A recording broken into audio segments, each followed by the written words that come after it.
Beware of the blob, it creeps and leaps and glides and slides across the floor, right through the door and all around the wall. A splotch, a blotch, be careful of the blob. Hello and welcome to Lost in Sci-Fi and Fantasy. I'm your host Leo, and today we are talking The Blob. So I literally just watched it. This is the 1950s The Blob. To get that out of the way. I just finished watching it not too long ago.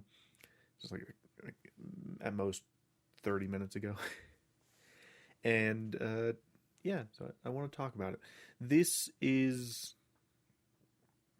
Well, so I'm launching this podcast in October. October's the spooky month, and I can't launch it without at least doing one horror movie before Halloween. And then on Halloween, since Halloween's on a Monday this year, a big old spooky episode for Halloween itself. So this one is the launch spooky-ish kind of episode. And then next week, on that Monday, I will be doing The Thing from Another World and The Thing. Double bill, comparison kind of deal. And just talking. Just talking about those two movies. But that's not what we're here for today. Today, or at least this episode, is The Blob, 1950s. 1950... What was it? 1958. Now, some fair warning before we dig into it. This movie is very 50s. Like, very 50s. It's kind of a big generalization. It's like, well, yeah, it released in 1958. Of course, it's very 50s.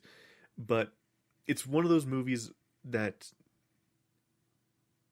every other movie that parodies like a 1950s horror movie, this is pretty much what it's parodying.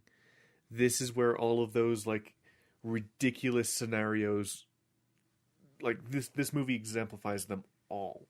It's kind of ridiculous when you watch it. That being said, also just kind of keep in mind, again, it's the 50s, so there's a lot of questionable character moments, but it was the 50s, sadly. But anyway, now that that's out of the way, let's kind of get into the meat of it. So the first thing that hit me about this movie was the theme song. You will have heard a clip of it at the beginning of this. It's an amazing theme song. I absolutely love it. It's absolutely hilarious and kills the mood immediately. Because, like, I was expecting when I sat down, I was like, okay, it's 1950s horror, so I'm expecting some cheese, but I'm expecting, it to be serious. And then it just comes out with this swinging tune, like, yeah, get ready for some blobby fun. Let's go. I'm just like, wait, what? Then the second thing that hit me is that as this jaunty, lovely tune's playing, you get slapped by, like, I didn't know Steve McQueen was in this film. Like, boom, first billing, Steve McQueen. I'm like, oh, okay, huh? That's a big name. I didn't know that he was in The Blob. And the sad thing is that his character in the movie's name is just Steve. So that must have been a very easy day for him. They just called him Steve, and it just worked out. But yeah, I mean, he does an okay job in this film. So the movie opens up, as you may expect from a 1950s horror movie, with a guy and a gal out in the woods, kind of in a lookout point, making out. She kind of gets, a bit uncomfortable. And then he does not help his situation by pretty much implying that he has brought multiple girls here, by saying that he hasn't brought multiple girls here. Because he's pretty much says that he comes up there all the time to look for shooting stars. That's why they were there, for shooting stars. Not to make out, for shooting stars. And she's kind of disappointed because they've only seen one shooting star. And he's like, oh, there's plenty. Like, I've seen them. I'm always out here. I've seen them a lot. Kind of implying that he's been out there with multiple girls. But he keeps trying to reassure her that no, that's not the case. But hey, don't worry. The drama's covered up by, well, it at first sounded like a firecracker or a firework being shot off. It makes that like whistly sound, but instead it's supposed to be a meteorite, crashing to the earth. They see that and they go to investigate. Cut to an old man doing old man stuff in the woods. He goes to investigate because he lives nearby and comes across the rock, which splits open, revealing a little gooey ball. Something that I did find interesting. One, I was surprised that this movie was in color. At first, I was like, okay, the intro sequence is in color, but maybe the rest of the film will be, black and white. And then when I saw that there was a thing saying color by studio in the credits, I was like, oh, okay, so maybe the Blob's in color? Because I do remember, like, a description in the, like, when you read the description, it was saying that the Blob was red. So I was like, oh, maybe, like, everything's black and white, but the Blob, only the Blob is red. No. No, the entire movie is just in color. I was a little bit disappointed by that.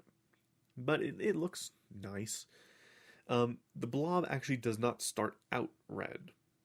The Blob becomes red after it starts eating people, which I find it was a nice detail. But it latches onto this old man's hand, and he's in agony. Cut back to our intrepid couple trying to investigate the crash site, but they couldn't find it. So he's like, oh well. So they turn to leave, and as they're going, the old man kind of pops out of the woods, screaming in agony. They stop to see what's wrong with him, and he begs them to get him to a hospital or to a doctor. And they agree, load him up in their car, drive off to a doctor. A doctor that's office is just like, it looks like a house, but it's an office, I guess. It's very odd. It's probably like a 1950s thing, so yeah. It's just weird to not see like a hospital, an emergency room, where this old man has this goop like stuck to his hand. So he takes them to the doctor, who's about to pack up and leave, and he leaves a little note on the window. That note's important, kind of. But he takes the old man in, sets him up on a table, looks at the hand, and sees like the goo's like all over his hand. So he sends the kids off to go see if he has like, any relatives or something to let them know, or to find out what happened, what's up with the goo. So they go to do that, but as it turns out, on their way to bring the old man over, they passed some guys, which I guess are his friends. It doesn't imply that at the beginning, but he passes them. So they start loitering around his car, saying like, oh, you passed the tramp and whatnot. So he gets sidetracked by this random side quest from what I was expecting was just 1950s bullies, but I guess they were his friends. The guy says, hey, I could beat you backwards. So Steve's like, fine, let's do it backwards then. So they start racing in reverse down a street past a cop, and the cop pulls him over, though he stops. Steve stopped for some reason. I don't know why. The cop comes to Steve and is like, hey, what the hell? Steve tries to lie through his teeth, but doesn't do well. Comes to an agreement with the cop. Cop lets him go. Then Steve remembers, oh yeah, we were supposed to go check on the old guy's potential family that might know what happened to him. So him and now his friends go investigate. All they find is the old man's dog, because I guess the old man lived alone and just had a dog. After that, they decide to go back to the dock and, see what's up with the old man. Let the old man know maybe that his dog's safe. But when they get there, it's dark in there. Cut to a little bit before. It's not how it happens in the movie, but now to give you guys context. The movie hops around everywhere. The doctor had called in his nurse to come back because, the old man came in and it's a bit of an emergency. She comes in, and when she goes to look over the patient, she's like, well, where is he? Because he's not there anymore. The doc's like, what? She's like, he's not here. And then she looks over into the corner, and there's this little goop just pulsating on the ground, and it's red because it ate the old man, and the old man became blood. She kind of backs up into a corner, and they're kind of huddled around a doorway, which is a bit weird because they're acting as if it's ready to pounce on them or something, which technically it did pounce onto the old man, but they don't know that context. They don't know what this goo's gonna do. But they're acting as if they know it's just getting ready to pounce on them. He tells her to grab a bottle of acid, and she does, and he's like, throw it. You don't want to get any of it on your hands. Throw the bottle. And so she takes the bottle and goes to splash it, which is not what he told her to do. And it goes onto the goo, which now I guess we could call a blob because it's blobby now. And it glows yellow for a bit, and then it goes to normal, and then she starts panicking that nothing can, destroy it. You guys tried one thing, and you're giving up. The doctor says, hold on, I'll get my gun, because I guess doctors in the 1950s just had guns in their office. To be fair, later in the movie, we find out that firefighters just have guns as well. It's a crazy time, man. It's not too dissimilar from today, but still. So he goes off to get the gun. She panics because he's leaving her alone. This is where the kind of 1950s comes in, because pretty much all of the women in the film are pretty hysterical. So he goes to get the gun. He gets to the gun cabinet, grabs the gun. She's panicking. He goes to get the bullets, and then she trips over nothing into a lamp and knocks the lamp out. The lamp somehow causes a short throughout the entire building, and so then the doctor is just kind of left to wonder what happened. He calls out to her, but nothing. She got gooed or blobbed. And so he shoots at the blob. It does nothing. So he retreats to his office, closes, locks the door, and then he just kind of I think he goes to call someone, but then it cuts away. That's when Steve and his girlfriend, I can't remember her name, come by, and they go to see the lights are off. they don't try the door, or he knocks or something, but I don't think he actually tries to open it. Then he goes to around the side to the window because he wants to check the garage. But the weird thing is, like, it looks like he was about to go into the, like, nearby woods. But then he hears a noise, goes over to the window, and sees the dock being, like, consumed by the goo. He freaks out, goes back to the car, and, like, is in a bit of a hysterical state himself. When she's trying to ask him what's going on, he's like, you don't want to know.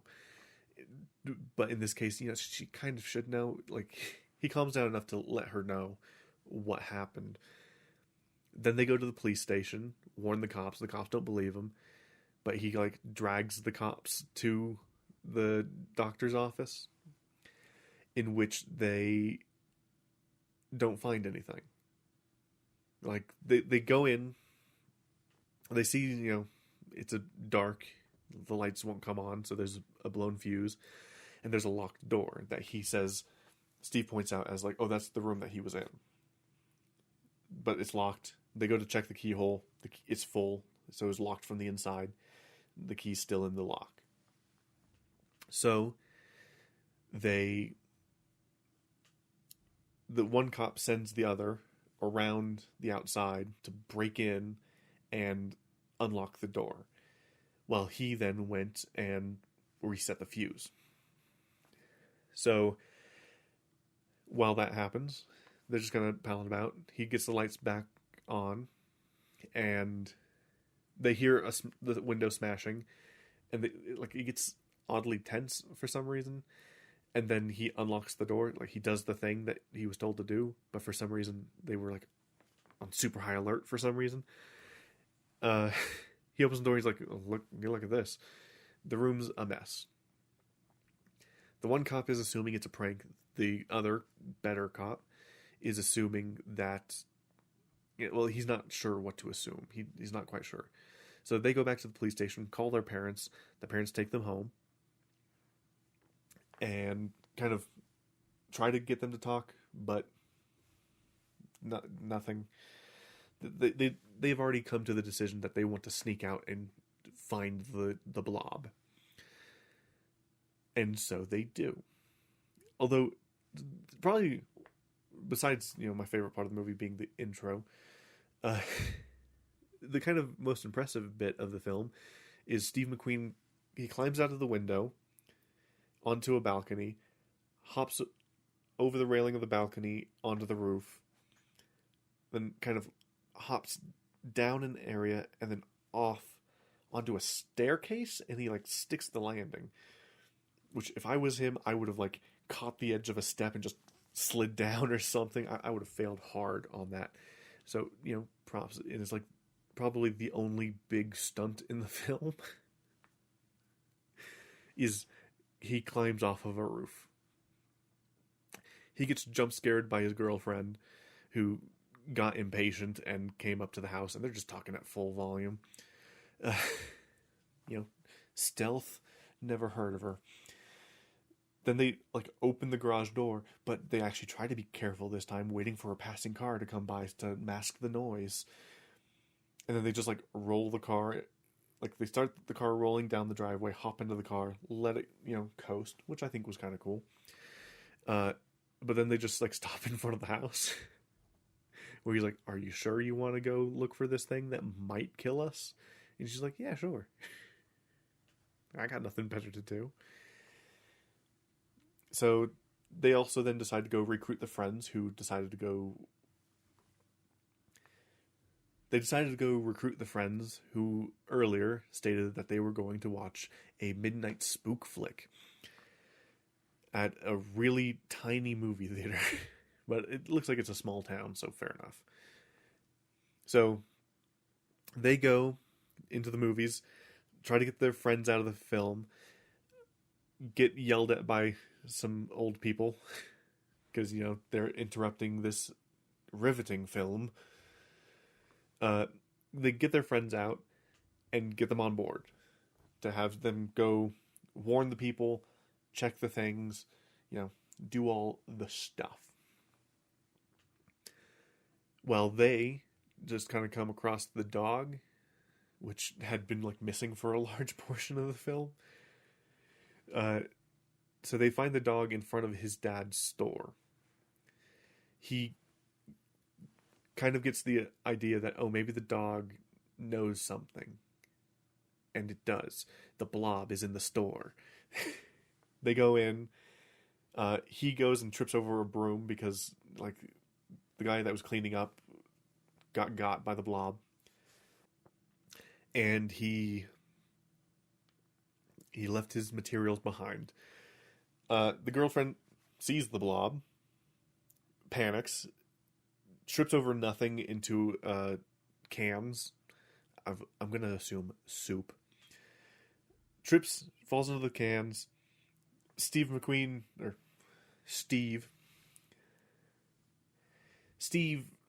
hearing her panic, hops on top of the shelving to, spy what's going on. And he hops down to help her up because she's now, like, fainted. This is probably...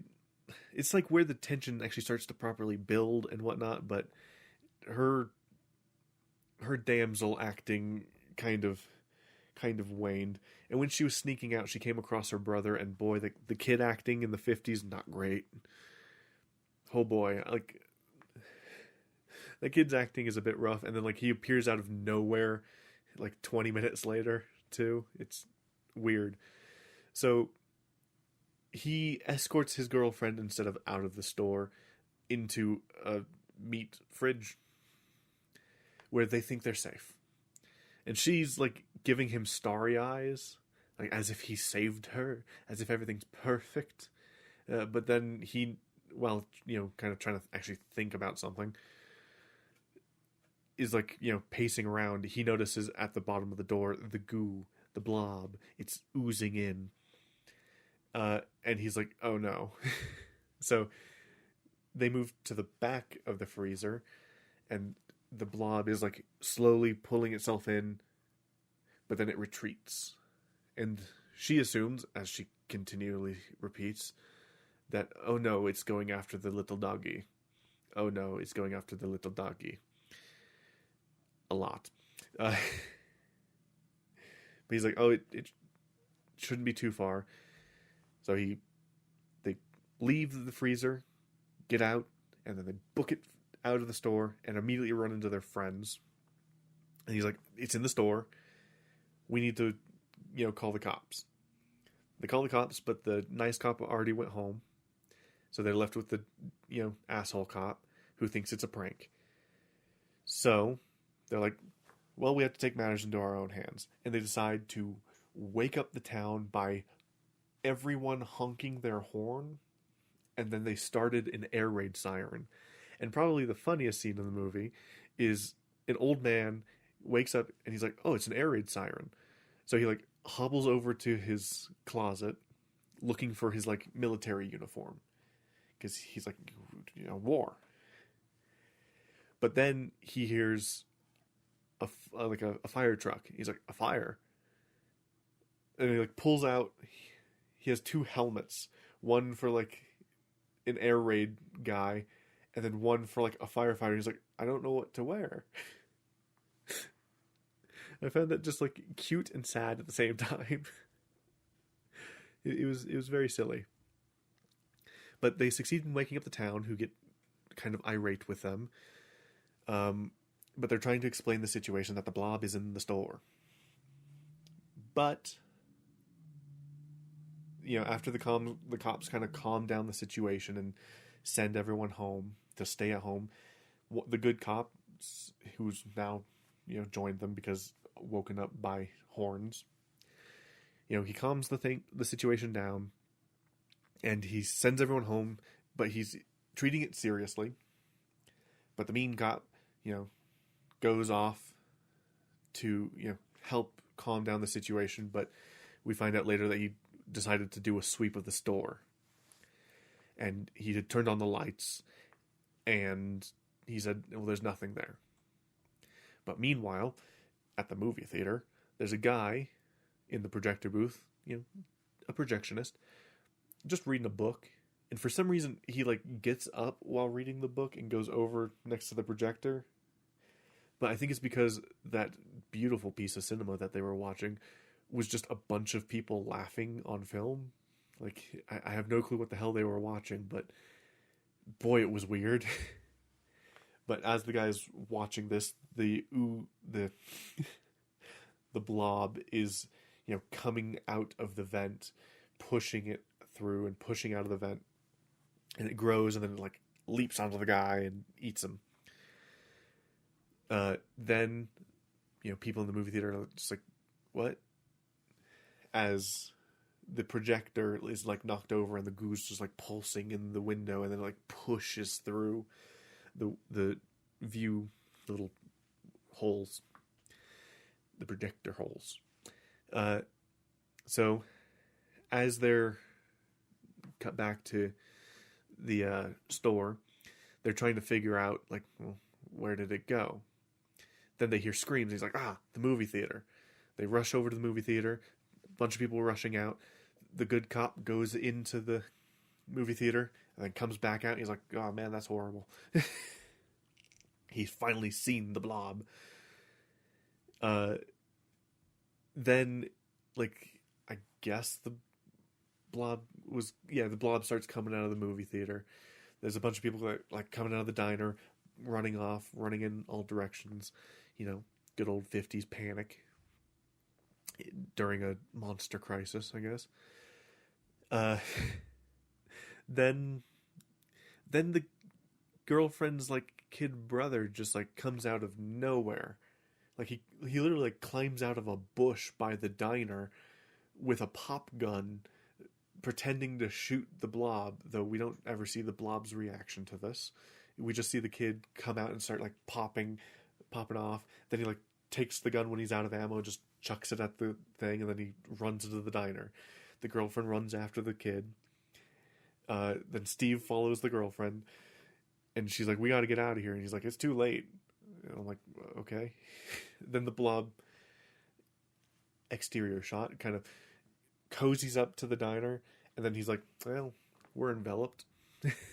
Like, okay. And only, like, a couple minutes later do we actually see the enveloping that he described. So the cops call into the store to let him know, yeah, you're kind of covered. Try to get in, and we're going to try to shock it. We don't know what else to do, so we're going to try to shock it. It should have enough juice to fry the thing. And they're like, yeah, that makes sense, sure. So they go into the cellar, leave the phone untethered, and, the blob starts oozing into the diner, and they time it. They wait a minute, and then they shoot the power lines, and it lands, and then they're like, it didn't work. Like, okay, sure, it didn't work. Okay. So then the cops and everyone just kind of give up. There's like, okay. But then Steve, like, they're like, sorry. They give up, and then one of the cops is like, the diner's on fire. And the firefighter's like, what should we do? And the cops is like, well, there's not enough oxygen in there to sustain the fire, so it'll put itself out. So they're just standing around waiting. Meanwhile, inside the diner, in the cellar, the cook, who's very irate, is trying to put out the fire, but then Steve notices something. So he takes the fire extinguisher and starts, spraying the blob. He's like, it doesn't like the cold. So we need more of these. Do we have any more fire extinguishers? And the guy's like, no. So then he starts yelling up the stairs to the phone that's probably covered in a blob to get them to get CO2. CO2 is the thing. The cop eventually hears, because they've been just kind of waiting on the line to see what happened. And So they send out the town, send out all the teenagers to go to the high school, get fire extinguishers, then round up fire extinguishers from everywhere that they can, and then they start spraying it out to, cover it up and freeze it. Then one of the cops is like, I got Washington on the line, and the good cops talking with them, saying like, we need like something like one of your big transport things. We need to freeze it and then send it to like Antarctica or something, or the Arctic. And they're like, okay, sure. So they finish extinguishing the blob. They get out of the diner, and all is well. But it ends in the classic 1950s horror movie way of, but it can't die. Like, literally, Steve says, so it will remain frozen as long as the Arctic is cold. That's kind of the last line of the film. And it cuts to an image of the blob frozen by fire extinguisher, sure. And they just completely skip this. They somehow, had a place for a big carrier plane to land. Because they had one sent from Washington to wherever the hell this Midwest town is. They had somewhere to land it. They were able to transport and load it without it thawing, somehow. Then they were able to transport it to Antarctica without it thawing, somehow. And then they parachuted it into the Arctic. Now, you actually get to see them parachute it into the Arctic, and then it says "the end" as it parachutes down and lands into the snow, and then the end morphs into a question mark. And the thing that crossed my mind immediately was, yeah, but global warming will thaw that thing out. So now I want a sequel. I want a sequel specifically to the 50s one. It's like 70 years later, the area where they dropped it is thawed. The blob is free. Quick editing note. Sorry. I know my voice is the same, so it's going to sound the same regardless. But regardless. Quick editing note. After recording the episode, did start looking up things because I want to look at some of the behind the scenes for the blob, just to kind of see them actually doing it. But I also came across that there's a sequel. There actually is a sequel to the original Blob called Beware the Blob. It came out in 1972.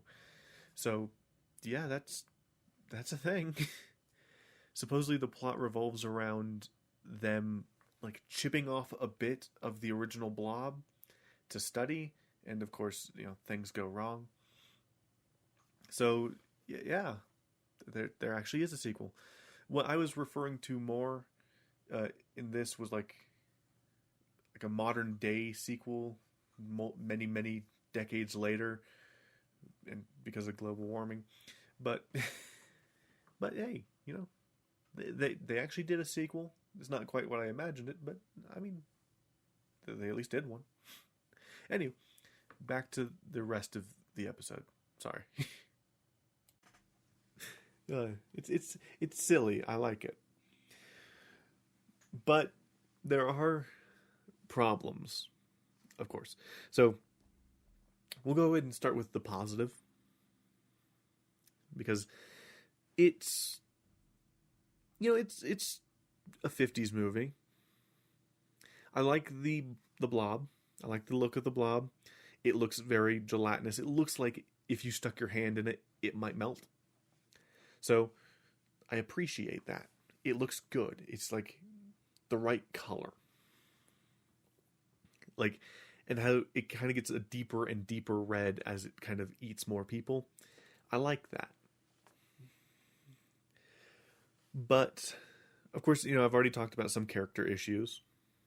So we'll kind of leave those aside for now. But, the the bad cop. I believe his name's Burns, which is kind of funny because actually I think his name is Frank Burns, which is funny because that's the same as the guy from MASH, the asshole guy from MASH, although different time periods. Like the MASH movie and subsequent TV series came like 20 years later.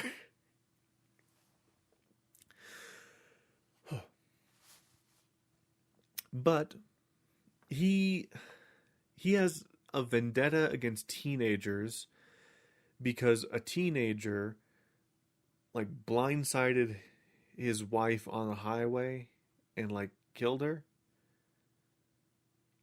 But he also has a feeling that the teenagers got wind of his war record and are now trying to test their boundaries with him, which doesn't seem right. As the other two cops have pointed out, it's like they're teenagers.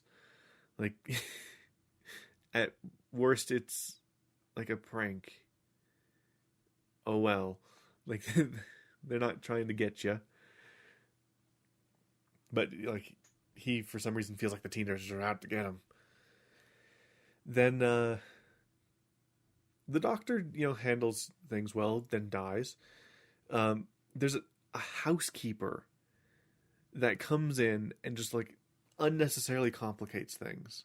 So when they go to investigate the doctor's office, I guess, and see that it's a mess, they assume it's a break-in. Then this like old woman comes up and is just like, so what happened? He's not going to be happy. I warned him that this was going to happen. And pretty much just sends off a red herring saying that, the doctor left. He wasn't here to begin with. And then she starts like trying to clean up a crime scene. And they're like, no, stop that. Stop it. We might want fingerprints. And she's like, can I dust around the fingerprints? And they're like, tomorrow. Fuck off. So after that, she like doesn't appear again, but she was just there to kind of make things more complicated and throw doubt at Steve's story. Which, I mean, to be fair, the fact that they gave it any kind of credibility was nice. Like the fact that he went in and it was like, there's a monster, and the cop was like, maybe. It was nice. And there was, of course, the skepticism throughout, but, they did at least, humor him more than some should or would. The design of the Blob's great. There are some scenes where you can tell, like, how they did it. Because I was sitting there, I was like, oh, man, like, how do they do the Blob in this scene? And whatnot, because like it pulses up and down and whatnot, and I would kind of like to see a behind the scenes of how they did that. That would be cool. But there's other things where you're like, yeah, they just pushed like a goo through a vent, where they pushed it through this like cardboard diorama kind of thing, or it's just a matte painting. Like the final diner shot, like where you see the Blob fully envelop the diner. The Blob enveloping the diner is just a matte painting. Though you do get to see like, the Blob seeping through the windows and whatnot, which is cool. Then the final frozen Blob, like after they've taken all of the fire extinguishers in the town, boy, they're going to have a hell of a time making sure that, fires don't happen in the meantime. But the final frozen Blob is there, and it's also a matte painting. It's a nice matte painting, but it's just a matte painting. The Rock was kind of cool, but other than that, yeah, it's a nice campy, fun time. So if you're looking for a very camp movie to watch, just go in knowing It's very 1950s, like very 1950s. So just keep that in mind. It's not for everyone nowadays, that's for sure. But it's mostly harmless. If you're fine with some, fainting women that are really annoying, then you'll be fine. Other than that, yeah, I give it a big thumbs up. It did. I will also say it did take me two sessions to actually watch the film, because the beginning's a little slow, and knowing that like they'll go to the cops won't believe them. Knowing the cycle is kind of disheartening. So I kind of put it on pause and came back to it later. So I came back to it today since I was doing my recording session and watched it to record this. But yeah, and I would recommend it.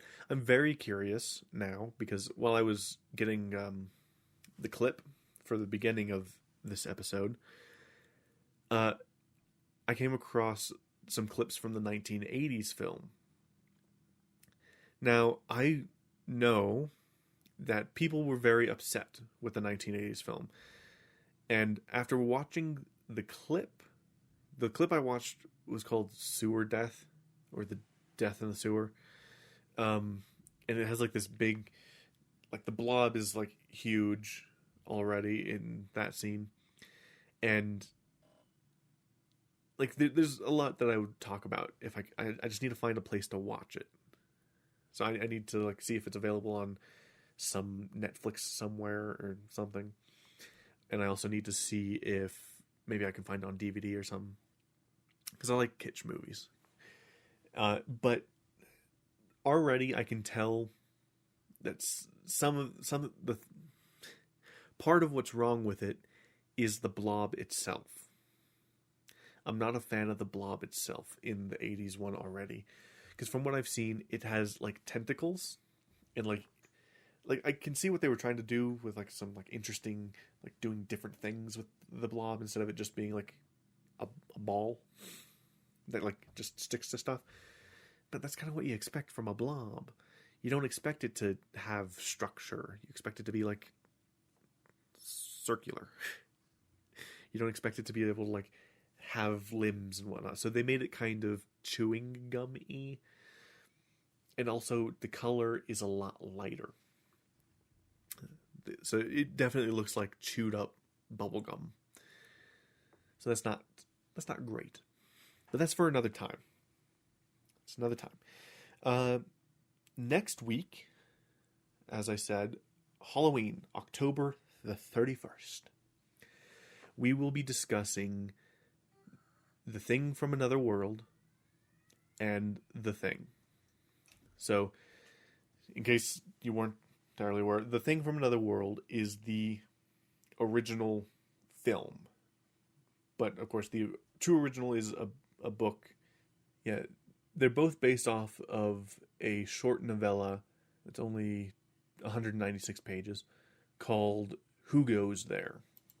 So I do want to read that at some point, and I'll probably do a video down the line kind of talking about the book and all three of the things, including probably the 2011 one, because by then I'll probably have done a video, done an episode on the 2011 one. I'm excluding the 2011 one because it's not a standalone film. It is a direct prequel to the 80s film. So that's the only reason I'm excluding it from this episode coming up. Because these two films, at least technically on their own, are standalone. And they are both covering the same material. They are both technically supposed to be the same movie. And I think it's just going to be fun to talk about it. So that's going to be a fun episode for next week. The week after that, I do not know yet. It'll probably be Around the World in 80 Days, the book, because I need to read it. For the first, 10 couple of months of this podcast, there's going to be a bit of Jules Verne because I need to read those books for a different project of mine. So Verne's going to be sprinkled throughout here. It gives me double incentive to read them. Anyway, all that aside, thank you guys so much for listening. If you guys liked this, please feel free to check out my other things. Definitely subscribe to the podcast. Share it with your friends if you think that they'll be interested by some guy's random ramblings about movies from the 50s and movies from every other age, because I'm covering everything I can. I think I've started out with a decent variety so far, so hopefully it keeps being spicy. We'll have a nice backlog of stuff for people to listen to by the time the challenge starts. I'm going to keep teasing that every once in a while. It's not starting until April, and I'll announce it probably sometime before then of what it actually is. But in the meantime, more stuff. Video games, movies, TV shows. Maybe I'll try to squeeze in at least a TV show in between now and then. It's going to be so hard to do. But regardless, we're moving on. Anyway, thank you guys so much for listening. I will talk to you guys later. Goodbye.